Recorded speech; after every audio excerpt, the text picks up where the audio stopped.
How did anti-communist propaganda portray the Soviet Union? Have you ever wondered how the United States viewed the Soviet Union during the 1950s? The answer lies in a wave of anti-communist propaganda that painted the Soviet Union as a serious threat. This portrayal was a key part of the Cold War atmosphere and shaped how many Americans felt about the Soviet Union. At the heart of this propaganda was the idea that the Soviet Union was an oppressive dictatorship. It was often described as a regime that aimed to destroy American democracy and freedom.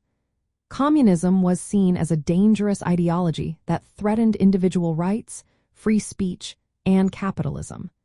These values were viewed as the foundation of American society.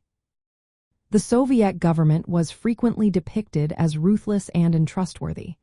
Propaganda suggested that it suppressed its own citizens and sought to spread chaos abroad. This narrative created a sense of fear and urgency among the American public. One major theme was the fear of communist infiltration. This period, known as the Red Scare, suggested that Soviet spies were lurking within American institutions. People were warned that communists had infiltrated the government, Hollywood, and other influential sectors. Educational materials and media urged citizens to be vigilant against signs of communist subversion. Loyalty oaths became common for government employees, ensuring their allegiance to the United States. Propaganda posters and films highlighted the stark contrast between the Soviet Union and the United States.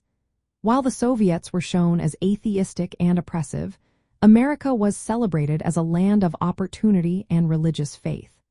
The addition of the phrase "under God" to the Pledge of Allegiance in 1954 symbolized this ideological divide.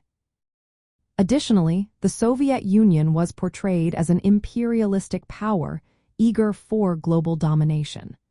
This narrative justified American foreign interventions as necessary actions to contain communist expansion. From a nostalgic viewpoint, this anti-communist messaging served as a unifying force. It rallied the American public around shared values and a common enemy. The imagery and rhetoric of the era remain as iconic reminders of the Cold War mindset. They reflected both genuine fears and the intense political climate of the time. In summary, anti-communist propaganda in the 1950s depicted the Soviet Union as a menacing regime opposed to American ideals. This portrayal fostered widespread fear of communist influence and reinforced the United States' commitment to resisting Soviet power.